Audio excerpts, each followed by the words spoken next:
Sa panahon ngayon, kakaunti na lang ang bumibisita sa mga bookstore, sa kadahilanang, mas pinagkakaabalahan ng mga tao ang ibang mga bagay, at itago na lang, ang mga luma at bihirang aklat, habang napupuno ito ng mga alikabok. Ngunit wala ang mga ito, kumpara sa mga sinumpang mga aklat, na naghatid ng lagim, sa loob ng maraming taon. Bagamat ang mga nobela, ay dapat na magdala ng karunungan at kaalaman, may ilang mga aklat sa mundo, na sinumpa ang bawat pahina, at mag-iiwan sa iyo, ng ilang taon na kamalasan at kasawian.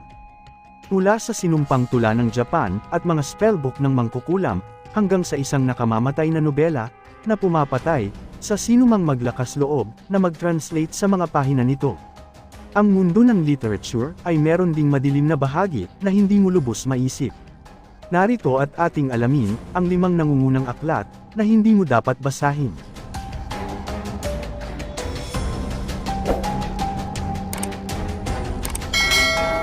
Number 1. The Orphan Story. Maaring tumagal ng ilang sandali, bago magtagumpay, ang may akda ng isang aklat. Kahit na ang unang manuscript ng Harry Potter, ay na-reject ng 12 beses. Ngunit alam nyo ba, na may isang aklat, na hindi matapos-tapos at hindi may publish, sa loob ng 400 taon. Isinulat noon pang 1600s ni Martin de Leon Cardenas.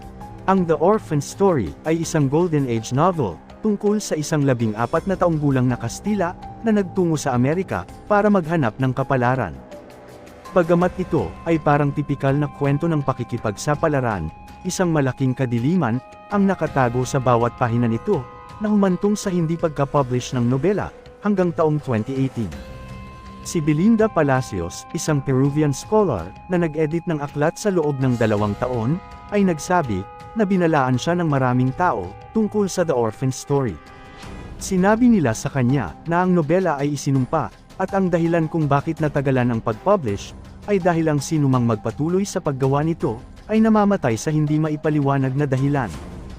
Bagamat sa una, ay pinagtawanan lamang ito ni Palacios, ipinakita ng mga records, na ang mga dating nag-edit ng nasabing aklat, ay namatay sa mga kakilakilabot na aksidente sa sasakyan, o sa mga kakaibang sakit. Ngunit 2 taon na ang nakakalipas, pagkatapos may release ang nobela, nananatiling buhay at maayos si Palacios. Kaya't marami ang umaasa, na naalis na ang sumpa.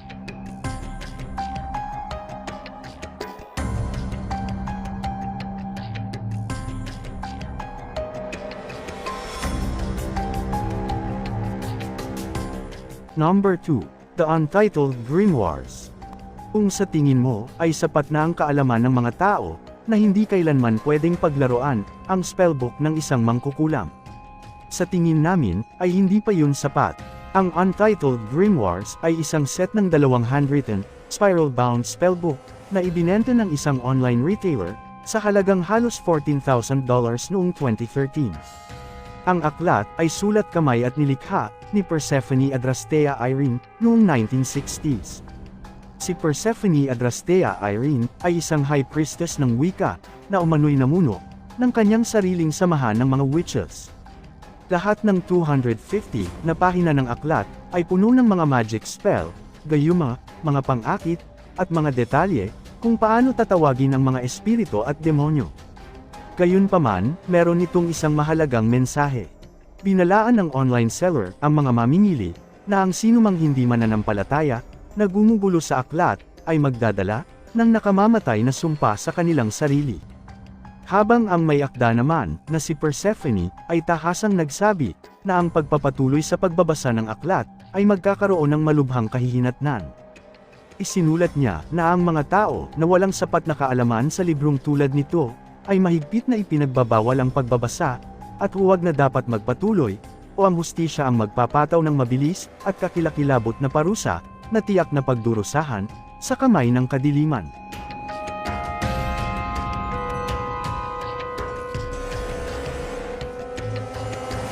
Number 3.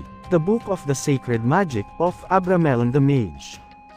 Karamihan sa mga magulang, ay nagbibigay sa kanilang mga anak, ng mga laruan, o isang bagong smartphone, bilang isang regalo. Ngunit ibahin mo si Abramelin. Binigyan niya ang kanyang anak ng isang aklat, na puno ng mga mythical curses. Ang aklat na ito, na isinulat pa noong 15th century, at isinalin sa Ingles noong 1990, ay nakakuha agad ng atensyon, sa pagkakaroon ng sumpa. May ilang mga teorya, at karamihan ay naniniwala, na ito ay may kinalaman sa paniniwala ng salamangkero, na ang bawat isa, ay may sariling natatanging masamang pagkatao. Sa kabuuan, ang aklat, ay nagbibigay ng mga rekomendasyon, para sa mga ritual, at supernatural na mga gawain, upang kontrolin ang mga demonyo. Alam ng sinumang paranormal expert, na mapanganib na makipag-ugnayan, at gambalain, ang mundo ng mga espiritu. Kaya hindi nakakapagtataka, na ang mga bumabasa ng aklat na ito, ay naiulat na nagkaroon ng masamang kapalaran, at ginagambala ng mga kaluluwa, mula sa ibang dimensyon.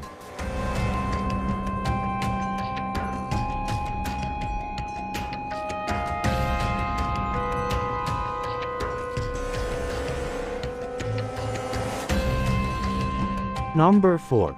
The Grand Grimoire. Kapag ang isang aklat ay binansagan, na The Gospel of Satan, siguro ay magdadalawang isip ka na buksan ito. Sinasabing ito ay isinulat, ng isang lalaking nasa ilalim, ng kapangyarihan ng dyablo. Ang ika-16th century na aklat, ay kilala, bilang isa sa mga pinakanakakagimbal, na aklat ng okultismo na nalikha.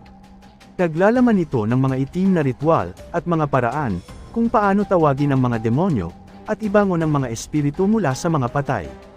Ito ay mukhang magandang plano, sa mga nagdadalamhati o nagdurusa, para sa mga pamilyang nawalan ng mahal sa buhay. Ngunit ang madilim na reputasyon ng aklat, ay ang naging dahilan, kung bakit ito, ang pinakakinatatakutang aklat sa buong mundo. Dahil kahit ang pagbubukas pa lang nito, ay itinuturing na katumbas na, ng pagbebenta ng iyong kaluluwa sa dyablo. Mabuti na lang, at hindi na pwedeng bilhin ang nasabing aklat. Sinasabi na ang orihinal na kopya nito, ay kasalukuyang nakatago, sa Vatican Secret Archives, at hindi kailanman ipinapakita sa publiko.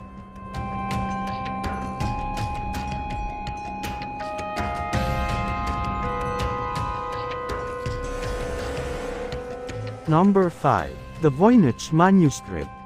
Wala nang mas nakakatakot pa, kaysa sa mga bagay, na hindi mo kailanman malalaman. Ito ang dahilan, kung bakit ang The Voynich Manuscript, ay isa sa pinakamisteryoso, at pinaka-iniiwasang aklat sa mahabang panahon. Isinulat ito, noon pang 15th century. Ang lahat ng 240 na pahina nito, ay nakasulat, sa isang hindi matukoy na lengguwahe, na nagdulot ng pagkadismaya at sumpa sa mga tao, kasabay ang pagkakaroon ng malas, sa loob ng maraming taon. Bagamat hindi na mabilang, ang mga mananalaysay at mananaliksik, na sumubok na alamin, ang hindi maipaliwanag na mga salita, ngunit wala ni isa ang nagtagumpay. Sinulat man ito ng mga taga-ibang planeta, o di kaya ng isang hindi kilalang species, walang sinuman ang nakakaalam, ngunit matagal nang inaasahan, na ang isang nakamamatay na sumpa, ay makakamit ng sinumang makakapagbubukas, ng nakakagimbal na aklat.